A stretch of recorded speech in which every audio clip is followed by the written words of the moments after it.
Assalamualaikum warahmatullahi wabarakatuh, Ustaz. Assalamualaikum, Ustaz. Waalaikumsalam warahmatullahi wabarakatuh. Alhamdulillah. Sehat, Ustaz? Alhamdulillah sehat. Alhamdulillah. Tampilannya semakin bijaksana ya, Ustaz. Luar biasa. Karena Ustaz ini sudah mengikuti Ustaz Chandra kayaknya, Tad. Sudah ini, sudah mulai putih-putih semua ini. Sudah meninggalkan dunia hitam. Tertular ilmu putihnya. Oke, teman-teman, mari kita awali di sore yang berkah ini, di 78 peserta ini, mari kita awali dengan basmalah bersama-sama. Bismillahirrahmanirrahim. Untuk itu, pengantar sudah cukup panjang. Kami silakan Ustadz Condro untuk memberikan materi hati ini, bagaimana mengenal syirkah-syirkah yang batil. Karena penawaran untuk kerjasama bisnis di hari ini luar biasa ya. Ada di online, di offline, ya itu banyak banget orang untuk kerjasama. Namun kita harus tahu nih statusnya gimana nih kerjasamanya, yang batal seperti apa, yang sah seperti apa. Itu saya serahkan kepada Ustadz Condro untuk memberikan materinya hari ini. Monggo Ustadz. Mas terima kasih. Jadi admin Ustadz Condro sudah ya. Sambut. Assalamualaikum warahmatullahi wabarakatuh. Waalaikumsalam warahmatullahi wabarakatuh. Warahmatullahi wabarakatuh. Assalamualaikum warahmatullahi wabarakatuh. Alhamdulillahirabbil alamin. Shalatu wassalamu ala asrofil anbiya'i wal mursalin. Sayyidina wa maulana Muhammadin wa ala alihi wa sahbihi ajmain amma ba'd.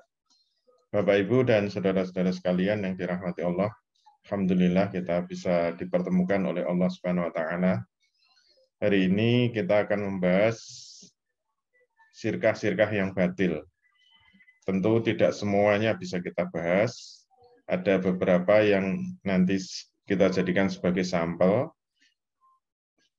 Kecuali nanti kalau ada beberapa yang ingin ditanyakan, silahkan saja kita diskusikan. Anggap saja materi saya sebagai pemantik untuk diskusi ya. Baik, saya akan masuk ke materi. Syirkah-syirkah yang batil ya.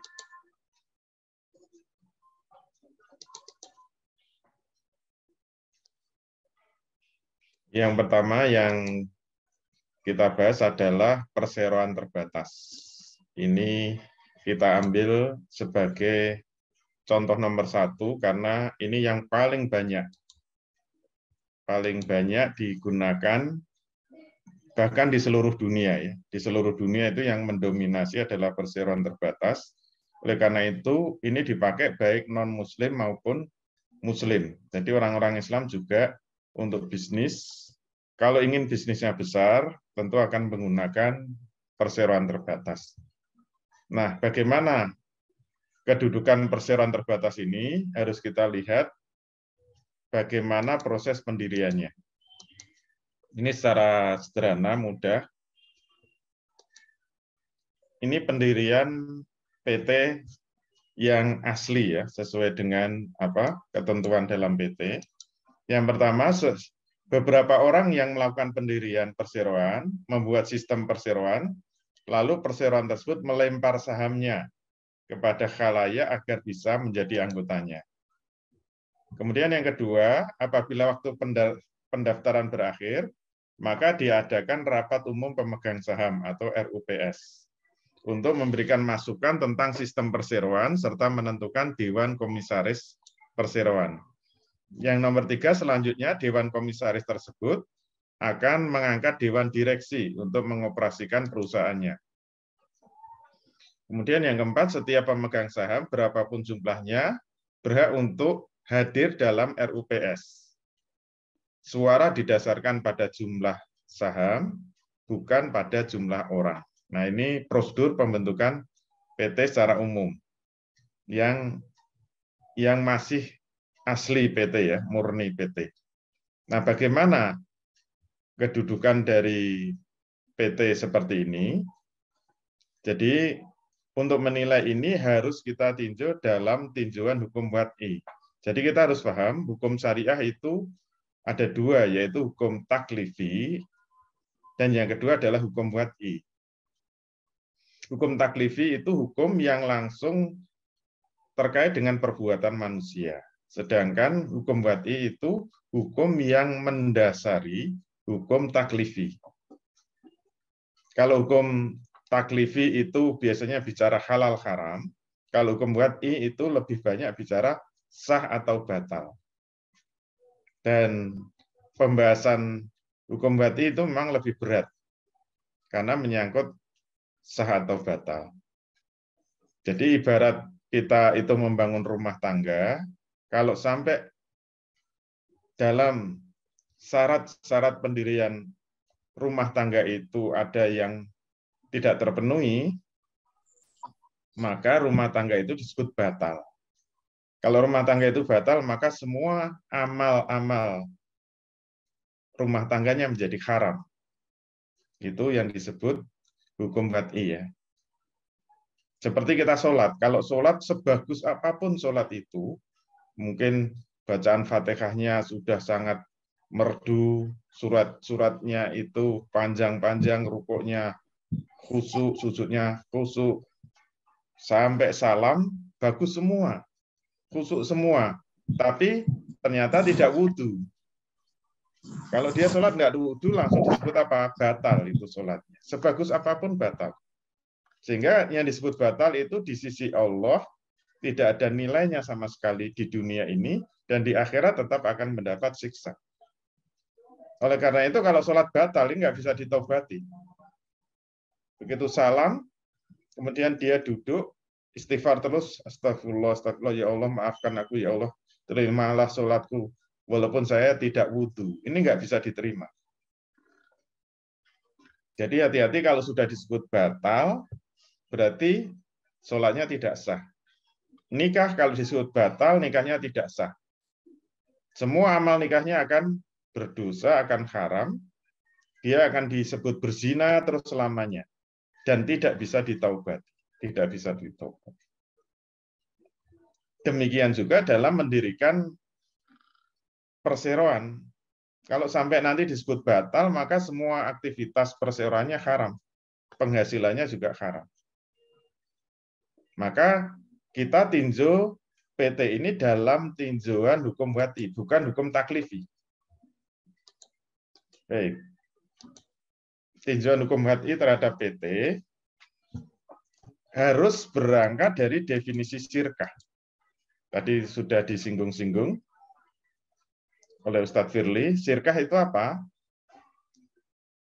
Wa syirkatu syar'an hiya aqdun bainasnaini fa aksara.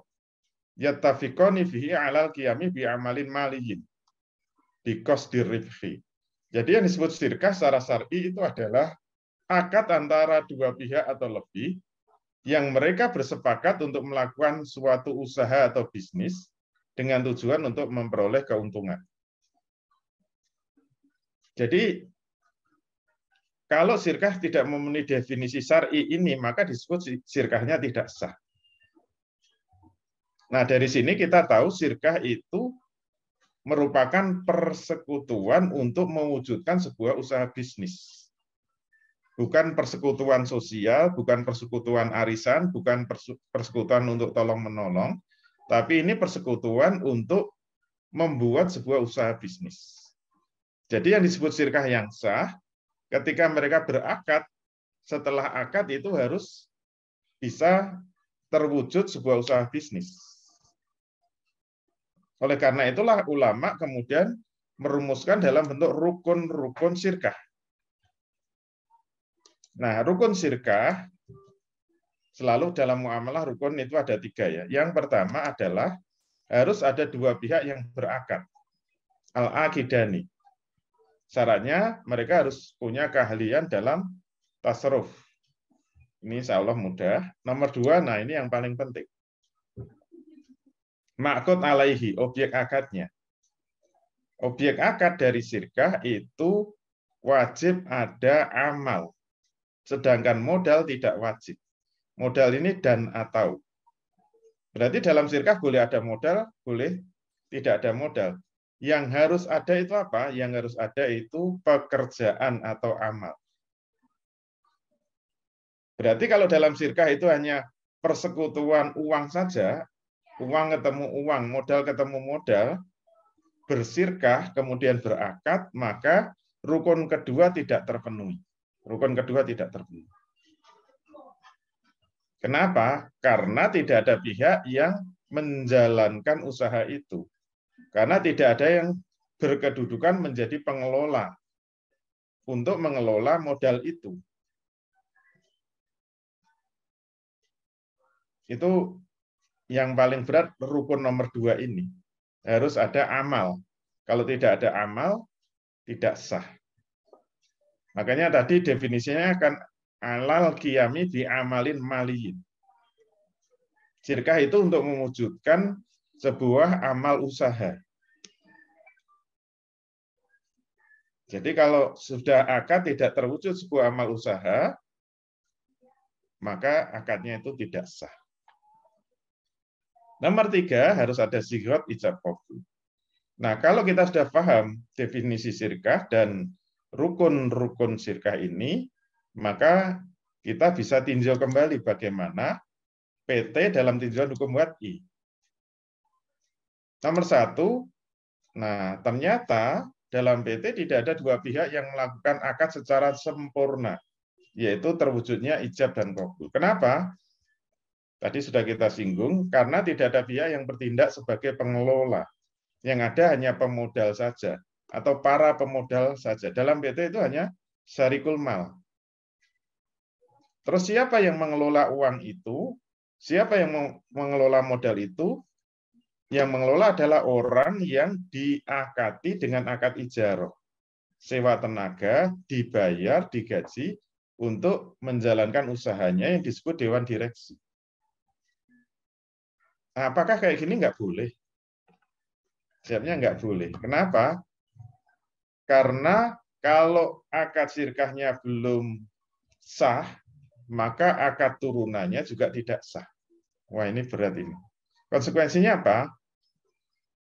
PT dianggap hanya merupakan kesepakatan sepihak saja terhadap syarat tertentu, bukan merupakan kesepakatan dua belah pihak. Ini hanya pertemuan modal ketemu modal. Sehingga akad pembentukan PT menjadi tidak sah atau batal. Kalau pengangkatan PT tidak sah, maka pengangkatan Dewan Direksi juga tidak sah, sehingga haram hukumnya. Nanti mengangkat karyawan juga haram. Transaksi jual belinya juga haram. Transaksi sewa menyewanya juga haram. Konsekuensi lanjutannya, saham yang diterbitkan PT juga batil, maka jual beli saham juga batil. Nah, ini sesuai dengan kaidah syara, idza saqatal aslu saqatal far'u. Apabila gugur akad pokoknya, maka gugur pula akad turunan-turunannya. Ini contoh yang paling sederhana, misalnya ada laki perempuan pacaran. Sudah setahun pacaran. Kemudian perempuannya nuntut nafkah. Mas, saya sudah dipacari 1 tahun. Mulai bulan depan saya minta dinafkahi. 5 juta aja. Setuju nggak? Setuju. Nah, ini namanya akad. Akad nafkah. Pertanyaannya, akad nafkah ini sah apa tidak? Jawabnya tidak sah. Kenapa? Karena akad nikahnya belum sah. Kalau akad nikahnya belum sah, maka akad turunannya menjadi tidak sah. Alhamdulillah selesai. Mudah sekali ya. Kemudian yang kita pakai contoh berikutnya adalah koperasi dan koperasi syariah. Kenapa ini yang kita ambil? Karena ini yang populer nomor 2 setelah PT. Nah, koperasi itu apa? Koperasi adalah bentuk penanaman saham antara sekelompok orang yang melakukan kesepakatan antar sesama mereka untuk mengadakan kerjasama atau perseroan sesuai dengan kondisi tertentu mereka. Koperasi didefinisikan sebagai badan usaha yang beranggotakan orang-orang atau badan hukum yang berlandaskan pada asas kekeluargaan atau demokrasi ekonomi.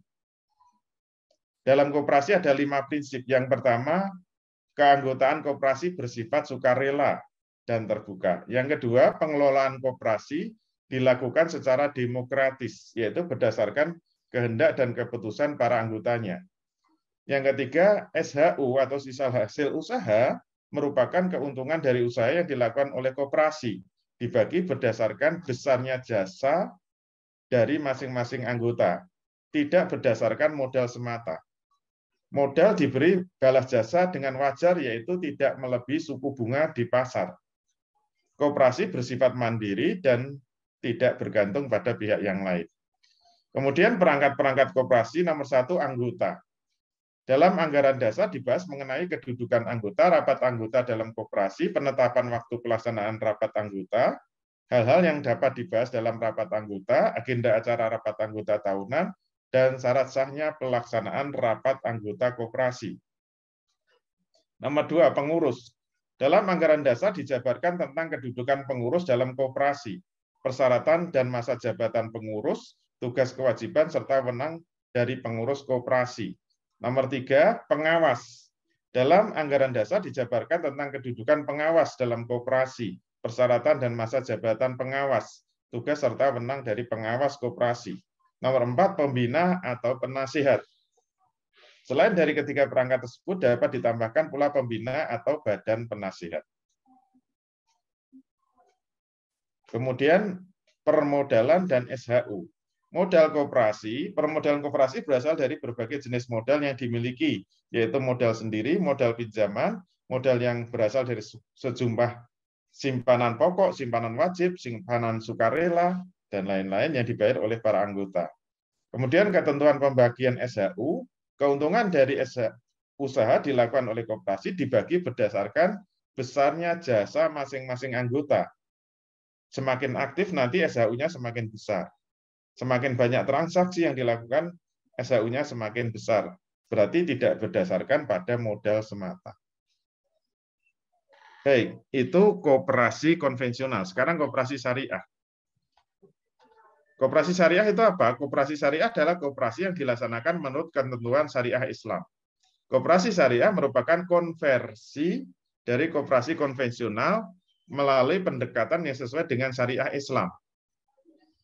Nah, dalam koperasi syariah, yang tidak boleh ada itu adalah 1, tidak boleh ada riba. 2, tidak boleh ada maisir atau judi. 3, tidak boleh ada gharar atau uncertainty. 4, tidak boleh jual beli barang haram. 5, tidak boleh ada unsur ihtikar atau menimbun. 6, tidak boleh ada unsur doror. Dan 7, tidak boleh ada unsur asusila. Misalnya jasa-jasa yang diharamkan. Misalnya jasa prostitusi. Baik, sekarang tinjauan hukum syari dari koperasi dan koperasi syariah. Kita satukan ya. Jadi walaupun dalam koperasi syariah itu transaksi-transaksinya itu sudah disyariahkan, apakah kemudian koperasi syariah itu sah secara hukum? Nah, kita tadi sudah singgung ada yang disebut hukum taklifi dan ada yang disebut hukum wad'i. Apa yang sudah disyariahkan tadi baru wilayah hukum taklifi, tetapi belum dalam tinjauan hukum wad'i. Maka seharusnya koperasi dan koperasi syariah ini harus kita tinjau dalam hukum wad'i. Berarti mulai dari akad pembentukannya persis seperti PT tadi. Kita mulai dari tinjauan akad perseroannya.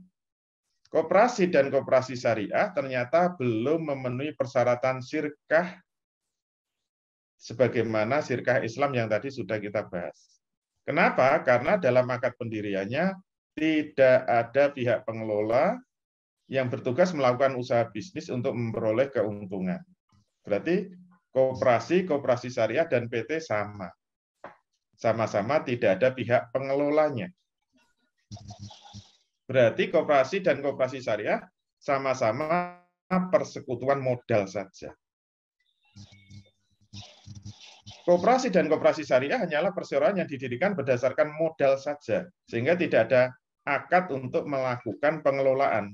Sama seperti PT tadi ternyata. Kesepakatan yang ada hanyalah kesepakatan untuk menyerahkan modal tertentu dengan tujuan agar mereka bisa membentuk kepengurusan. Kalau PT tadi pengelolaannya diserahkan pada dewan direksi. Kalau koperasi diserahkan pada pengurus. Jadi kesepakatan rapat anggota koperasi itu untuk menentukan pengurus yang nanti ditugasi mengelola usaha dan mereka digaji dari kepengurusannya itu. Kemudian yang kedua, tinjauan keanggotaannya. Di dalam koperasi dan koperasi syariah ternyata juga menganut sistem keanggotaan terbuka sebagaimana dalam koperasi konvensional. Di dalam koperasi dan koperasi syariah, penentuan anggota baru maupun penggantian anggota lama ditentukan oleh beberapa orang anggota koperasi yang kemudian disebut dengan istilah pengawas. Pengawas berwenang menetapkan penerimaan anggota baru serta pemberhentian anggota lama sesuai dengan ketentuan ADART yang nanti semuanya ditetapkan oleh pengawas tanpa ada akad-akad yang diperbarui. Padahal menurut ketentuan syirkah, dalam ketentuan syirkah Islam untuk penambahan atau pengeluaran anggota yang ikut bersyirkah harus melalui akad ijab qabul, serta harus dengan keridhaan oleh setiap yang ikut dalam syirkah. Dengan demikian penambahan anggota baru atau pengeluaran anggota lama tidak cukup hanya dengan keputusan Dewan Pengawas. Yang ketiga, permodalan. Permodalan dalam koperasi syariah ternyata sama dengan konvensional. Permodalannya berupa simpanan pokok, simpanan wajib, simpanan sukarela. Jika para anggota koperasi telah menyerahkan simpanan-simpanan tersebut di awal, maka mereka telah dianggap bergabung menjadi anggota koperasi syariah. Selain itu juga ada modal yang berasal dari pinjaman. Permodalan dalam koperasi dan koperasi syariah ternyata tidak bisa dikembalikan lagi apabila mereka memutuskan untuk keluar dari koperasi. Modal yang disetorkan otomatis akan menjadi milik koperasi dan dianggap sebagai hibah jika dia keluar. Adanya ketentuan ini menyebabkan terjadinya unsur multi akad dalam permodalan, yaitu penggabungan akad syirkah dengan akad hibah dalam satu bentuk transaksi. Yang keempat, tinjauan sistem bagi hasilnya. Pembagian laba dan SHU dalam koperasi maupun koperasi syariah mengikuti transaksi-transaksinya, yaitu besar kecilnya aktivitas pembelian, aktivitas pinjam-meminjam, penjualan, produksi, tidak mengikuti modal dan atau kerja. Padahal ketentuan syariat mengharuskan pembagian laba harus mengikuti modal atau pekerjaan, atau mengikuti kedua-duanya sekaligus, sehingga tidak boleh mengikuti hasil pembelian atau aktivitas dalam produksi. Rekomendasi yang pertama, akad pembentukan koperasi dan koperasi syariah harus diperbaiki dengan salah satu dari 5 pilihan akad syirkah Islam. Rekomendasi yang paling sesuai adalah syirkah mudharabah, terutama tipe kedua. Yang kedua, sistem keanggotaan permodalan bagi hasil dalam koperasi maupun koperasi syariah harus diperbaiki, yaitu wajib mengikuti aturan-aturan yang sesuai dengan syirkah Islam. Sekian. Assalamualaikum warahmatullahi wabarakatuh. Waalaikumsalam warahmatullahi wabarakatuh. Nampaknya simpel ya, Pak, tapi sebenarnya memahaminya cukup tidak simpel. Terutama mungkin buat mereka-mereka yang belum mengimplementasikan amalan-amalan entah membuat PT ataupun koperasi tersebut. Nah, monggo Coach Rendra bisa dipandu atau ada info terlebih dahulu dari kita? Siap, Pak Firly. Oke, teman-teman, sebelum kita masuk sesi diskusi dan tanya jawab, tentunya yang seru ini memang sesi diskusinya. Ada sedikit pengumuman, insya Allah besok di tanggal 5-9 kita akan ada acara namanya eksklusif workshop Spasi, Sekolah Pengelola Syirkah Batch 2. Akan diadakan di Yogyakarta, Jogja Kota Belajar Syirkah, tanggal 5-9 Desember. Nah, insya Allah akan ada beberapa materi yang luar biasa, dan pematerinya ada Ustadz Condro sendiri, nanti insya Allah akan mengisi sesi ya, luar biasa tentang keuangan syirkah. Kemudian ada Ustadz Firly tentang syirkah, nanti kita akan menjawab semua, ya, ada 17 materi tentang syirkah. Nanti ada Pak Chandra juga, saya, ada Ustadz Andika, ada Pak Yoyo, dan juga Mas Ringga, ya, setup management. Oke, next. Nah, ini materi yang akan teman-teman dapat, akan ngomongin tentang muamalah syirkah, ya. Kemudian ada juga marketing, ya, untuk mendukung syirkah untuk bikin bisnisnya. Kemudian operation, leadership, financial, ya, finance, juga branding, ya, termasuk bagaimana mengelola SDM, people, dan bagaimana membuat proposal syirkah yang memang diminati oleh para investor gitu. Next. Ini acaranya 5 hari teman-teman, tapi ini ada bonus ya. Kemarin kita dapat kabar dari Mas Yoyo. Jadi insya Allah ini 5 hari kita ada di hotel, tapi nanti hari ke-6-nya teman-teman bisa nanti kunjungan langsung industri ke tempat Mas Yoyo SS dan akan dipandu langsung ya.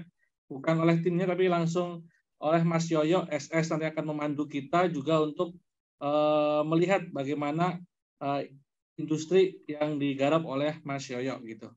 Oke, next aja. Oke, nah ini teman-teman buat harganya cukup murah karena ini kita 7 mentor langsung 5 hari, hotel bintang 4 ya kan. Coffee break 10 kali, lunch 5 kali dan ada berbagai merchandise termasuk nanti ada kunjungan industri. Harga normalnya 7.700.000, early bird-nya 5.500.000 sudah lewat.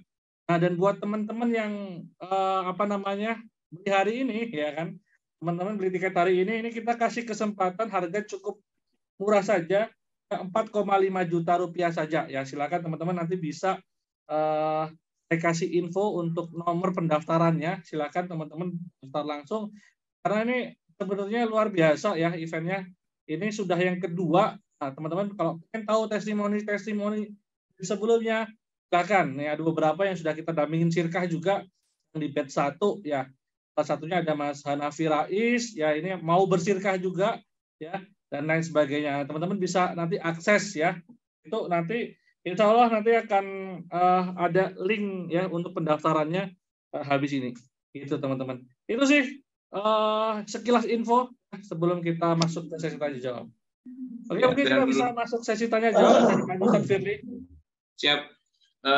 Dan untuk spasi ini kemungkinan besar ya baru bisyarah yang mengadakan langsung dengan 7 mentornya. Insya Allah mungkin hal yang jarang dilakukan di luaran ya.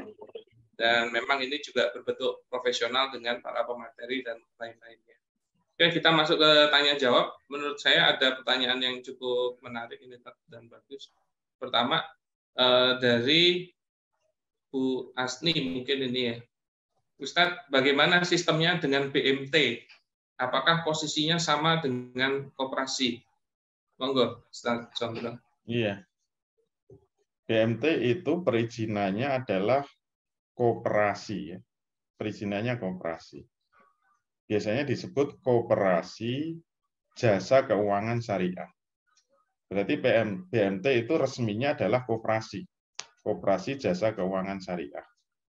Nah, karena BMT itu koperasi, berarti prosedur pembentukannya sama dengan koperasi konvensional, cuma dikurangi tadi. Jadi yang disebut koperasi syariah itu koperasi konvensional yang tidak ada ribanya, tidak ada maisirnya, tidak ada ghorornya, tidak ada ikhtikarnya, tidak ada asusilanya tadi. Tidak ada jual beli barang haramnya. Itu yang disebut koperasi syariah. Berarti itu pensyariahan hanya dalam tinjauan hukum taklifi. Tidak sampai pensyariahan dalam tinjauan hukum wad'i. Dari awal kita sudah sampaikan, seharusnya yang paling penting dalam mendirikan perseroan itu adalah tinjauan hukum wad'inya, yaitu rukun dan syaratnya apakah terpenuhi atau tidak. Kalau tidak berarti perusahaan kita disebut batil. Sama seperti sholat tadi, sebagus apapun sholat itu, kalau disebut batil atau batal itu sama ya maknanya. Pengucapannya orang Arab biasa menyebut batal atau batil itu sama maknanya.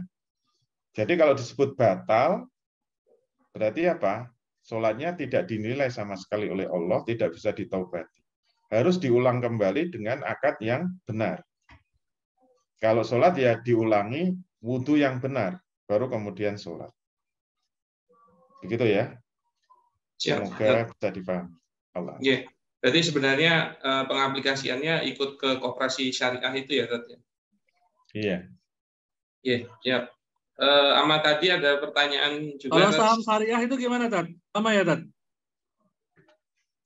Jadi yang disebut saham syariah itu daftar listing perusahaan-perusahaan yang bentuknya itu PT. Perusahaannya berbentuk PT, tetapi produk-produknya itu produk-produk yang halal, baik untuk barang maupun jasa.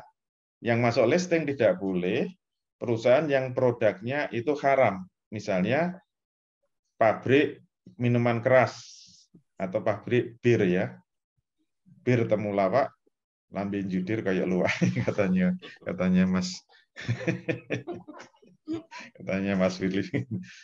Itu produk yang haram atau jasa yang haram. Jasa yang haram misalnya perbankan konvensional. Itu tidak boleh masuk listing perusahaan-perusahaan yang bisa menjual sahamnya yang disebut saham syariah. Oleh karena itu ya hanya sekedar list dari perusahaan yang bentuknya PT tetapi produknya halal. Nah, kalau seperti itu berarti tidak sampai tinjauannya kepada hukum wad'i. Kalau tinjauannya hukum wad'i, kalau PT-nya itu tidak sah, maka saham yang diterbitkan walaupun itu produknya halal tetap tidak sah. Gitu ya, Allah. Siap. Siap. Menyambung hal tersebut, kalau memang PT itu haram, lalu bagaimana bagi pegawai yang bekerja di PT tersebut? Atau adakah posisi-posisi yang diperbolehkan, ataukah ada yang tidak boleh? Iya, dalam muamalah itu memang berlaku sabda Nabi, nahnu nahkumu bidzahir. Kita ini umat yang disuruh menghukumi zahirnya saja. Itu maknanya dalam muamalah, pihak yang satu tidak dibebani kesalahan pihak kedua. Bisa saja pihak kedua itu batil, tetapi ketika berakad, bertransaksi dengan pihak satu, selama rukun dan syaratnya terpenuhi, maka pihak satu tidak dibebani kesalahan pihak kedua. Seperti misalnya penjual bakso yang membeli itu adalah pegawai bank yang penghasilannya haram. Walaupun penjual bakso itu tahu bahwa itu pegawai bank yang penghasilannya haram, jual belinya tetap sah selama rukun dan syaratnya dipenuhi. Itu hukum asalnya. Tetapi penjual bakso itu bisa haram, ikut haram kalau ada unsur wasilah dari pembelinya. Misalnya iseng-iseng tanya, "Bu, ini beli bakso untuk apa?"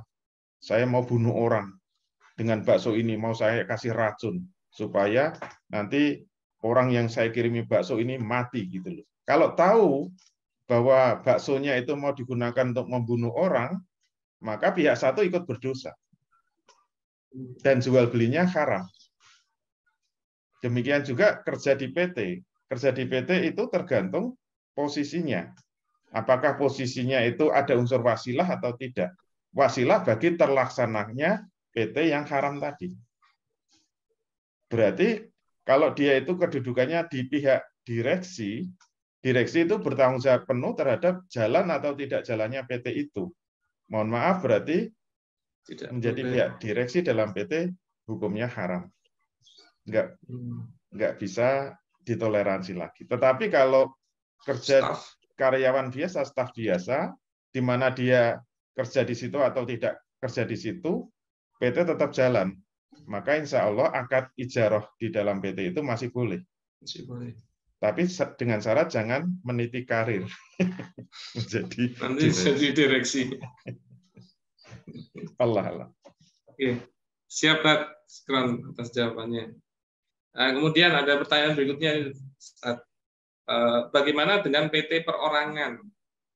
Karena kan belakangan ini sudah diperbolehkan. Apakah boleh dalam pandangan Islam? Monggo, Pak. Kalau ada PT perorangan itu bukan syirkah. Sebenarnya bukan syirkah gitu ya, Pak. Itu sama aja mengatakan saya mau nikah sendirian. Kalau nikah sendirian tetap jomblo. Jangan menyebut saya sudah berumah tangga. Itu namanya rumah tangga KDL. Kasihan deh lu. Siap. Berarti Gitu ya. boleh ya, Dok? Kalau hanya untuk formalitas terhadap PT-nya tersebut. Ya, kalau hanya untuk legalitas ya nggak ada masalah. Yang penting secara internal, kalau memang itu lebih dari 2 orang, lebih dari 1 orang ya, Dari 2 satu. atau lebih, kalau harus menggunakan legalitas PT itu masih boleh. Syaratnya apa? Secara internal harus berakad sirkah dengan akad sirkah yang benar. Begitu ya, Allah. Siap.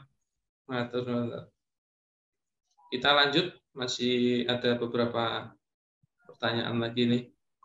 Dari Muhammad Hanif.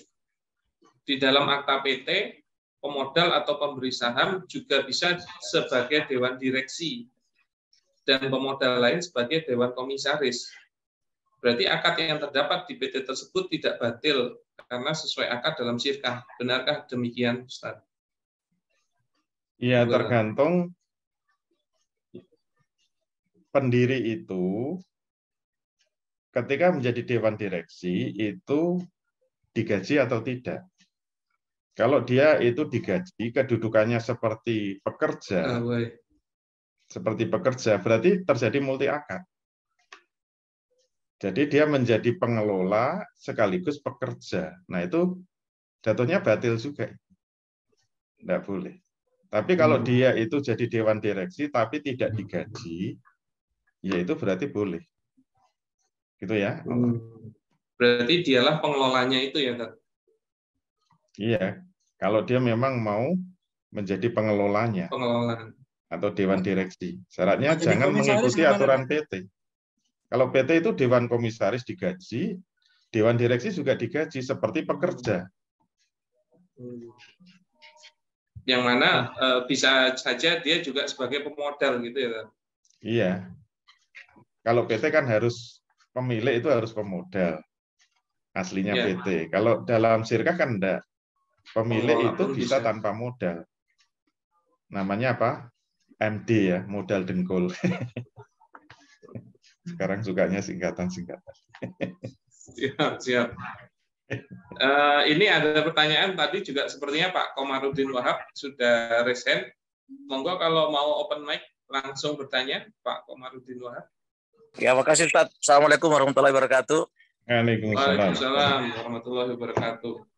Mau tanya Ustaz, kami punya toko kelontong Ustaz, di mana di dalam toko itu banyak sekali item barang ya, isinya ya, mungkin ratusan ya.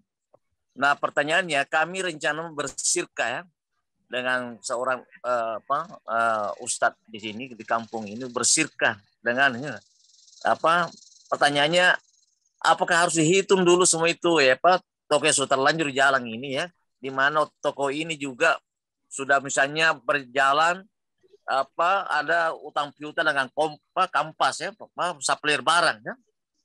Apakah harus dihitung detail semua dulu itu ya, item-item barang yang dijual itu ya, untuk mengetahui total modal ya, baru bersirka dengan yang baru nih Ustaz.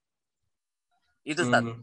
Ya berarti posisinya sekarang ini sebenarnya bisnisnya sudah berjalan gitu ya Pak Komarudin? Iya Ustaz, sudah berjalan. Siap, dan sudah ada barang-barang yang untuk siap dijual ya? Iya. Siap, monggo Ustaz. Ya tergantung aset-aset lama itu mau disirkahkan atau tidak. Ya Ustaz. Kalau mau disirkahkan berarti harus dihitung semua.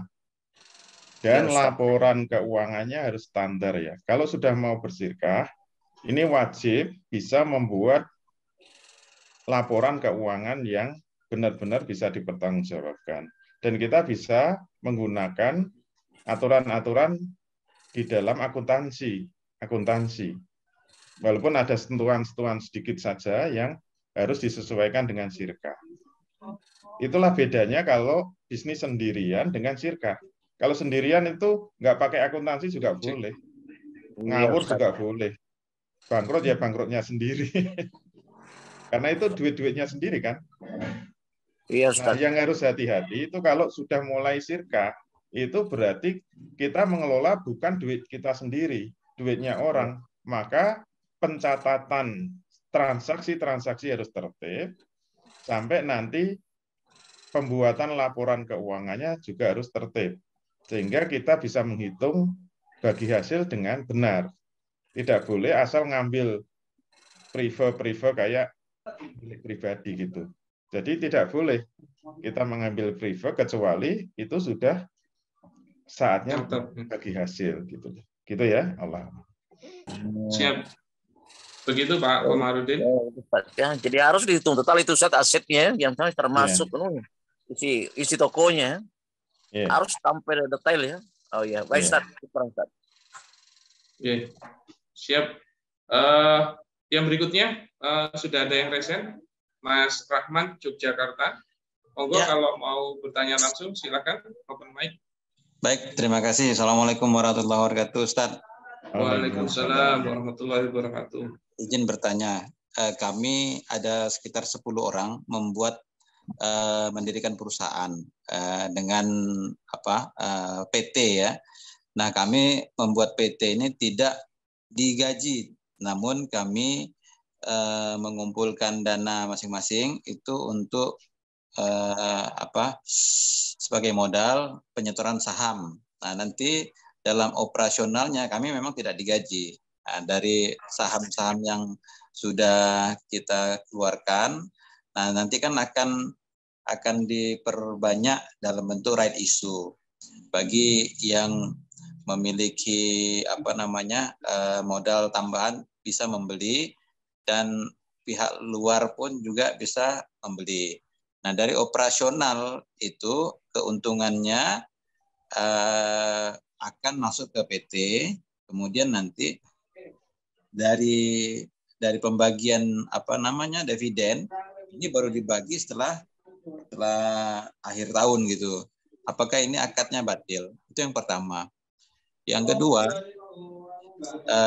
kami membeli atau menginvestasikan dana dalam bentuk membeli lahan perkebunan kelapa sawit, kemudian misalnya katakanlah dalam satu areal 4 hektar harganya 500 juta misalnya.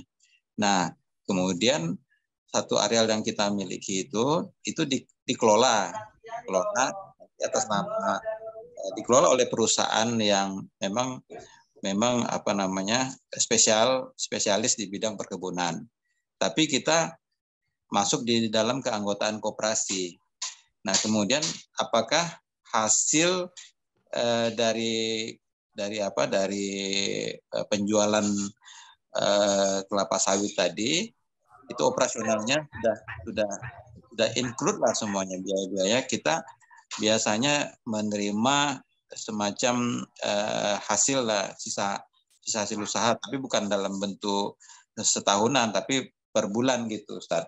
Misalnya dari semua operasional itu katakanlah 1 juta, kemudian biaya dikurangi menjadi 500.000, berarti kan sisanya 500.000, itu udah dikurangi semuanya. Nah, 500.000 ini baru dibagi kepada pemilik perkebunan lahan sawit.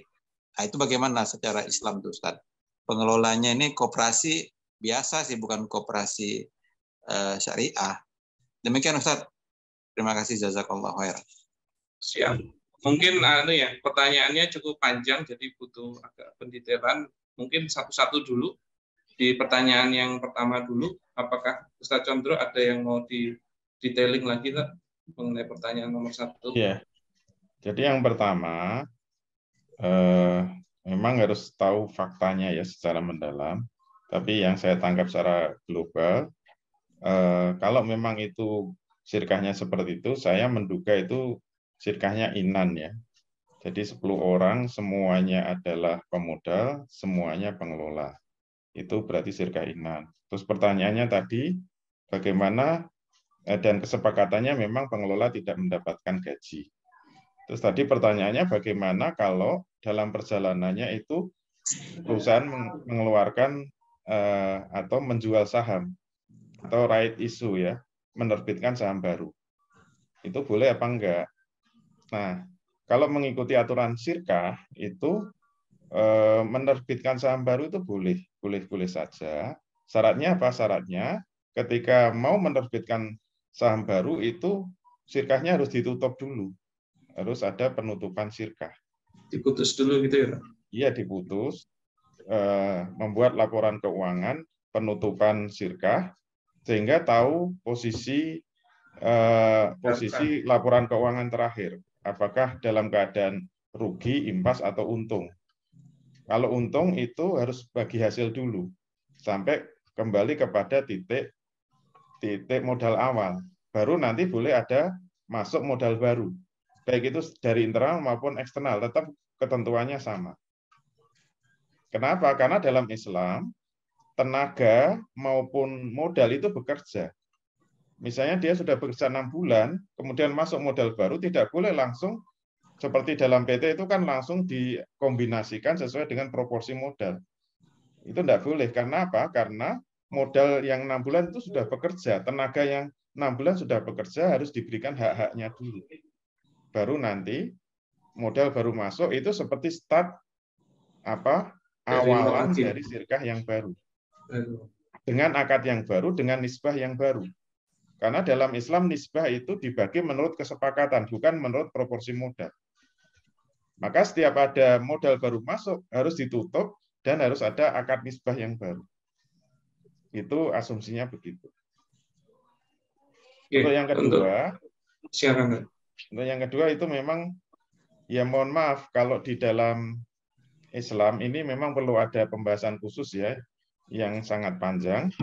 Syirkah pertanian dalam Islam itu tidak boleh. Baik syirkahnya itu mukhobaroh atau muzaroah itu tidak boleh.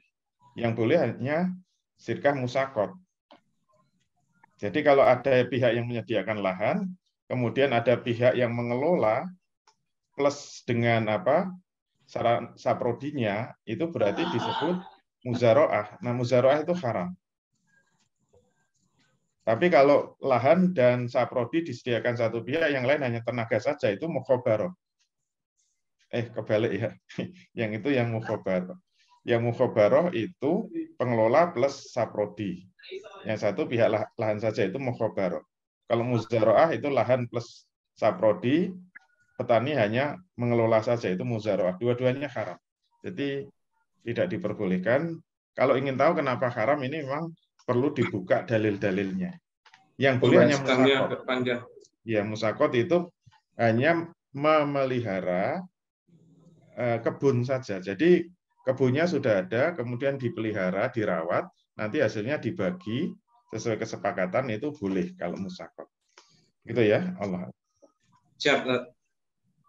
Pak Rahman, sudah cukup jelas atau ada sedikit mungkin yang perlu didiskusikan? Ya, mungkin begini. Jadi yang kami alami itu misalnya sudah ada pemilik lahan, seperti kita jual beli gitu, Pak. Kita jual beli, ada yang menjual, terus kemudian kita beli, kemudian areal. Mohon maaf, yang dijual beli apa ya? Lahan sawit tadi, lahan sawit. Lahannya bukan lahannya sudah dibeli. Ya, betul. Lahannya sudah dibeli gitu. Jadi dikelola, istilahnya kalau kami ini dikelola oleh koperasi gitu. Nah, koperasi nanti setelah operasional yang dilakukan setiap akhir bulan nanti baru ada istilahnya hasil usaha. Bagi hasil. Baru dikirim, ya betul, bagi hasil baru dikirim melalui transfer. Kalau boleh tanya itu dalilnya bagaimana ya, kalau itu apakah itu haram? Kalau ya, sebaiknya ada kajian khusus ya. Itu panjang sekali itu kalau diuraikannya. Baik, kalau boleh tanya lagi satu lagi, Ustadz, terkait ini, izin bertanya tambahan. Kami juga ada investasi ya, jadi ada teman yang mau membuka usaha, kemudian kami menginvestasikan dana kepada yang bersangkutan dengan akadnya begini, Ustadz. Dalam waktu jangka 3 tahun itu kan sewa tempat sama tempat usaha. Nah, kami menggelontorkan dana dengan kesepakatan nanti dana itu bisa dicicil untuk dikembalikan dalam waktu 2 tahun sampai 3 tahun. Nah, untuk bagi hasilnya itu tergantung hasil, jadi tidak tidak kaku tapi fleksibel. Berapa keuntungan dari penjualan bulanan, katakanlah dari hasil penjualan kami diberi atas kesepakatan bersama 5%. Nah, kalau misalnya rugi ya kami tidak dapat apa-apa gitu. Tapi kalau untung kami hanya dikasih 5% aja setiap bulannya. Nah, namun untuk pengembalian investasi tadi dalam waktu 2-3 tahun sesuai dengan kesepakatan. Nah, itu gimana, Ustaz? Monggo, Ustaz Chandra. Iya.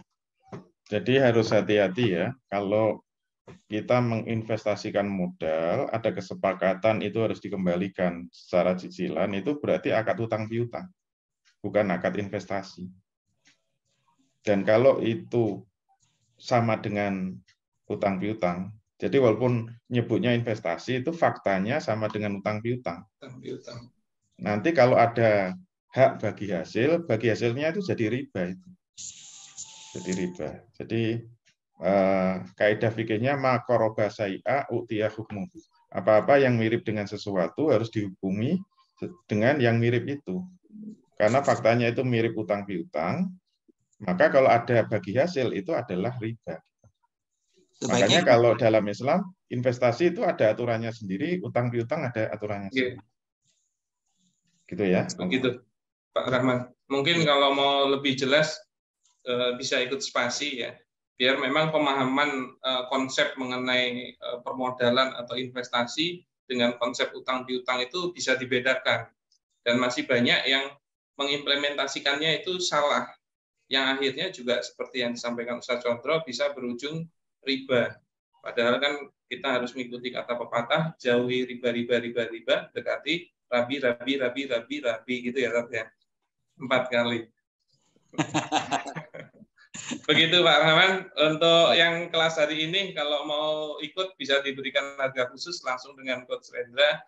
Dan memang terkadang itu kita itu belum mempelajari amalannya secara detail, tapi sudah berani melakukan amalannya, atau terutama mengenai syirkah ini ya. Karena syirkah ini sebenarnya kegiatan muamalah yang cukup luas. Jadi harus memahaminya, dan masalahnya menggunakan dana umat atau pihak-pihak lain itu loh. Beda kalau bisnis sendiri, kalau amburadul itu ya wis urusannya dewe, tapi kalau udah menyangkut harta orang lain itu kan harus ada pertanggungjawabannya. Begitu mungkin sementara Pak Rahman, semoga sudah memberikan beberapa pencerahan.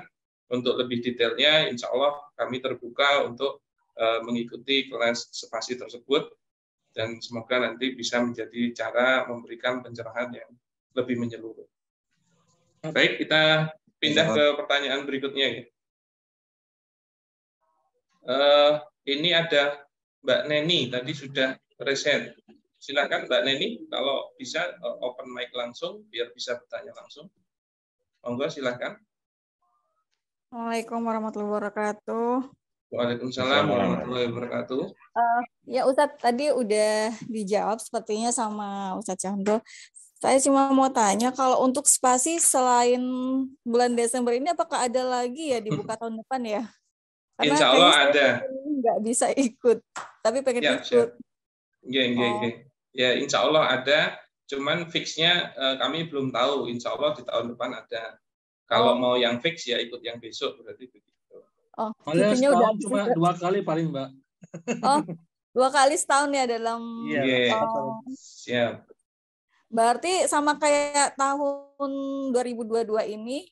Tahun ini kan kemarin di bulan 4 ya, apa di bulan berapa ya, saya lupa. Di bulan Maret kalau nggak salah. Bulan Maret ya, berarti besok bulan Maret lagi ya Ustadz ya? Belum tentu itu, kita ngikutin alur ininya apa, agenda kami. Siap, begitu Ustadz. Mbak Nen. Siap. Gitu aja Ustadz. Kasih Ustadz. Oke, sami-sami. Oke, mungkin satu lagi dari Pak Amir Welo, silahkan sebelum kita tutup lebih jauh majelisnya. Bisa open mic, monggo, Pak Amir Welo. Assalamualaikum warahmatullahi wabarakatuh. Waalaikumsalam warahmatullahi wabarakatuh. Saat ini untuk syirkah. Jadi alhamdulillah kami sudah menjalankan syirkah tersebut. Ada 2 sih yang syirkah yang sudah kita jalankan. Nah ini yang satu ini syirkahnya ini sudah berjalan kurang lebih 1 tahun. Dan memang belum ada bagi hasil. Jadi tadinya sih karena syirkah itu kita buat itu inan. Jadi di situ ada 2 orang, 2 pemodal dan masing-masing pemodal dan pengelola. Seperti itu Ustaz. Nah, dan memang belum ada kita bagi hasil. Oke, Nah, yang mau ditanyakan? Yang mau ditanyakan itu ini Ustaz. Ini kan rencana syirkah itu mau kita ada untuk diakhirkan. Ya sebenarnya sih usaha itu berjalan, cuma karena untuk syirkah itu kan memang harus ada kecocokan ya antara satu dengan yang lain. Kalau sudah mulai agak risih itu kan ribet juga gitu dengan teman syirkahnya kan gitu. Karena ya itu karena sama-sama pengelola dan sama-sama pemodal. Nah di situ itu ada mungkin di yang satu ini merasa kerjanya lebih maksimal, yang satunya ini hanya ya kayak model datang ngecek gitu aja, jadi nggak maksimal. Jadi di situ ada merasa kok kita sama-sama pengelola kok kayaknya kurang maksimal teman yang satu ini gitu. Jadi rencana itu mau diakhirkan Ustaz. Nah yang mau ditanyakan itu kan buat usaha itu otomatis ada aset dan biaya ya. Nah, jadi kalau untuk aset itu, misalnya diakhirkan aset itu kan jelas ada nilainya. Nah, biaya yang kita keluarkan di awal itu bagaimana?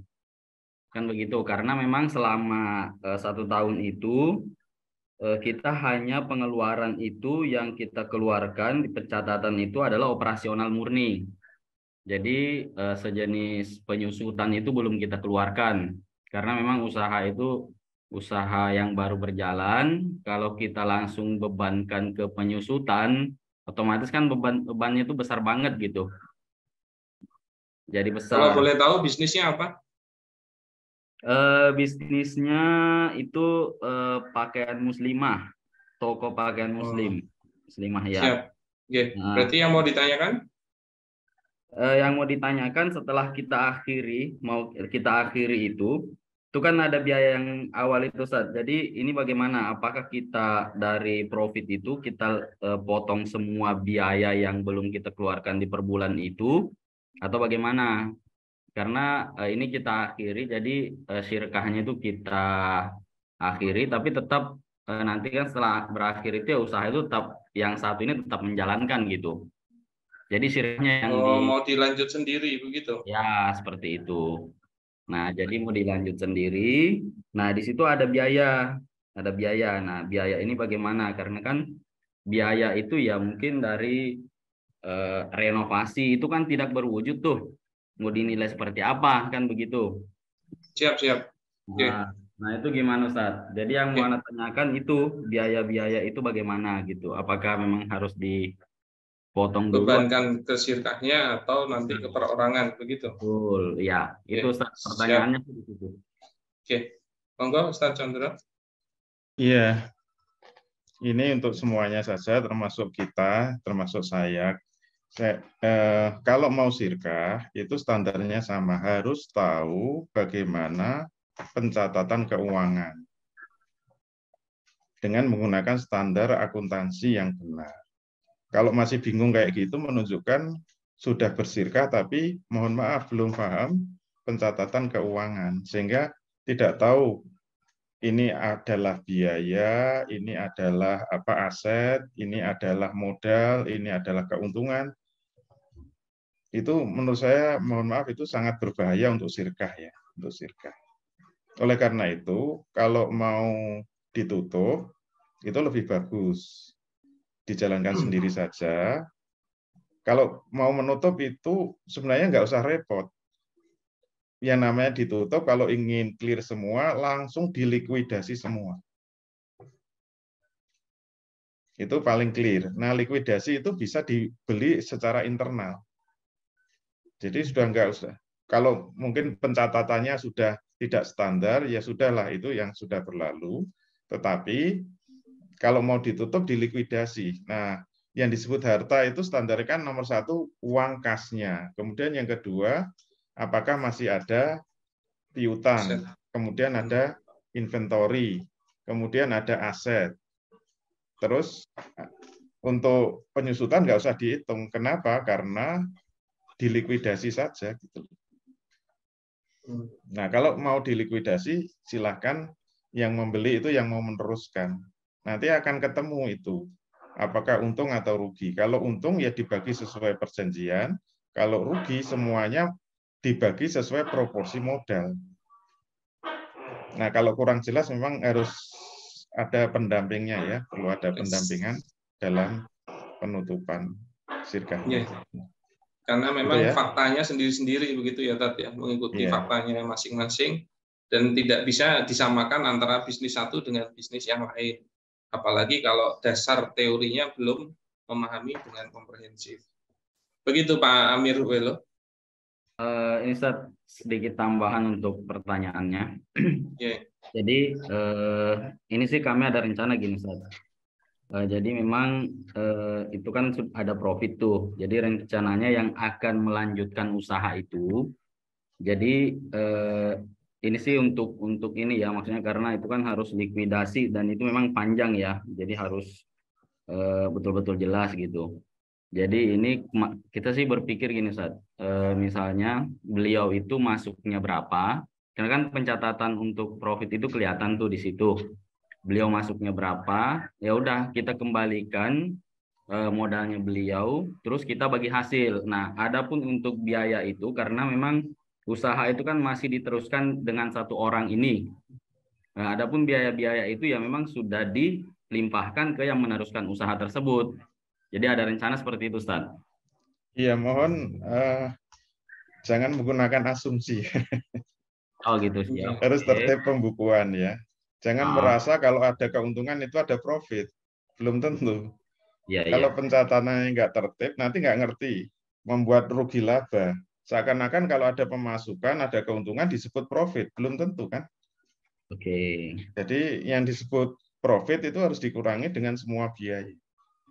Bisa saja keuntungan banyak tapi nggak ada keuntungan. Nggak ada profit. Jadi kalau mau tertib ya memang dicatat semua. Nanti kan ketahuan. Oke. Sehingga nanti kelihatan itu sebenarnya untung atau tidak. Jangan dengan asumsi. Makanya kalau, mohon maaf ya kalau belum paham, lebih baik didampingi saja. Karena rekening itu nanti ada rekening nominal, ada rekening real gitu loh. Dan itu kan tidak boleh dicampur. Ya kalau nggak paham ini kan berarti nanti campur aduk gitu loh. Ini biaya untuk renovasi itu masuknya mana? Rekening nominal atau rekening real gitu. Kalau nggak ngerti kan nanti kacau balau dalam menentukan profitnya. Gitu ya. Nah ini agak sulit dibayangkan kalau harusnya membawa faktanya, mungkin laporan-laporan keuangannya, laba rugi, neraca dan lain-lainnya baru bisa disampaikan sarannya melakukan apa-apanya. Jadi kalau hanya asumsi biasanya kami atau Ustadz Condro juga masih bingung untuk memutuskan apa-apanya karena bisa jadi tidak memahami fakta kalau tidak ada data-data tersebut. Begitu Mas Amir Welo. Dan menurut saya kalau memang berniatan untuk putus itu lebih ideal kalau memang menjalankan sirkahnya itu tidak dengan kompetensi yang bagus ya, apalagi pemahamannya berbeda. Dan kadang-kadang emang begitu, kalau pengelola itu lebih dari satu, ya iri-irian itu ada. Makanya yang dicanangkan itu bukan menjadi orang yang menggantungkan pada pengelola lain. Tapi jadilah Anda orang yang bisa digantungkan. Jadi sama-sama akan bekerja maksimal. Nah, kalau udah persamaan itu aja nggak nemu, biasanya akan bermasalah sirkahnya dan akhirnya ya terjadi iri-irian tersebut. Nah, kalau itu mungkin diskusinya harus lebih luas lagi dan membawa fakta, dan mohon maaf mungkin tidak bisa di forum ini. Nah, kalau mau diskusi-diskusi lebih lanjut bisa kontak ke admin Bisyarah ataupun ke Coach Rendra. Nah, kalau mau lebih paham lebih lanjut itu ke spasinya. Nah, monggo Coach Rendra mungkin bisa diinfokan lagi mengenai spasi ini. Tadi kayaknya ada yang nanya spasi itu apaan karena baru ikut masuk ke Zoom-nya. Oke, buat teman-teman yang baru bergabung ini sekilas info. Tolong Mas Ale bisa menampakkan lagi slide yang ada. Jadi insya Allah di bulan Desember ini, di tahun ini itu cuma 2 kali ya kita garap. Itu ada namanya eksklusif workshop spasi sekolah pengelola sirkah, dan memang adanya di Yogyakarta. Kenapa? Memang Jogja ini kota belajar sirkah. Memang pembicara-pembicara ini banyak kan di Jogja dan Solo ya, buat teman-teman. Dan insya Allah ya di tahun ini, di akhir tahun ini kita akan selenggarakan di tanggal 5 sampai 9 Desember. Nah, di tanggal 10-nya itu ada bonus, teman-teman bisa trip kunjungan ke tempatnya Mas Yoyo, dipandu langsung oleh Mas Yoyo, spesial warung SS ya, dengan 4.000 karyawan di 97 cabangnya. Nah, insya Allah kita akan belajar di tempatnya beliau, nah, insya Allah. Dan pembicaranya ada 7 orang, teman-teman, 7 mentor ya, silakan teman-teman bisa akses semua. Beliau pembicara-pembicara ini bukan pembicara sembarangan ya, karena Ustadz Condro sama Ustadz Andika ini udah 25 tahun bersirkah ya. Beliau juga punya sirkah, ada juga bisnis di marketing communication, dan Ustadz Condro sendiri sebenarnya punya kemampuan di finansial. Nanti insya Allah di spasi besok ya, Ustadz Condro akan sesi ngomongin tentang bagaimana bikin finansial sirkah itu seperti apa. Nanti akan kita bedah di 4 sesi. Kemudian ada Ustadz Firly ya, kemudian ada Pak Chandra. Pak Chandra ini juga 20 tahun di bank ya, bahkan hampir di bawahnya direktur ya, di mitigasi resiko, sempat menggelontorkan dana hingga ya 9 triliun bukan miliar ya teman-teman. Dan ada juga Mas Ringga. Mas Ringga ini salah satu setup manajemen di balik beberapa corporate yang ada di Indonesia, lebih ke setup dan change management. Nah, insya Allah beliau akan ngajarin kita tentang operation dan tenaga kerjaan, termasuk nanti kita akan ada tenaga kerjaan sesuai dengan syariah bersama Ustadz Firly juga akan kita sampaikan. Seru banget teman-teman ini. Teman-teman kalau nggak ikut ya eman-eman, karena ini tahun paling kita adain cuma 2-3 kali sih, gitu teman-teman. Lanjut aja Mas Ale, bisa di next untuk berikutnya. Nah, ini materi yang teman-teman akan dapat, ada luar biasa, ada muamalah, ada finansial, ada marketing, branding, operation, ya, mengelola SDM, leadership, sampai bikin proposal sirkah. Jadi memang workshop ini ya sudah kita sesuaikan kurikulumnya, ini dirancang untuk teman-teman bikin korporasi syariah. Jadi bukan sekedar dagang, tapi bikin bisnis ya yang memang sesuai dengan syariah dari segi permodalannya, dan manajemennya, ketenaga kerjaannya, dan insya Allah nanti hasilnya juga sesuai dengan syariah. Nah, ini karena udah di batch 2, ini udah kita godok kurikulumnya luar biasa teman-teman. Silakan teman-teman bisa join. Nah, ini 5 hari ya teman-teman, ada 1 ya bonus buat teman-teman ya nanti di hari ke-6 ya. Insya Allah. Next aja.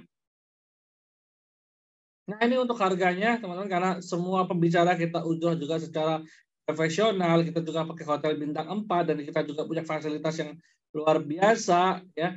Nah, ini harga ya normal di 7.700.000 sebenarnya.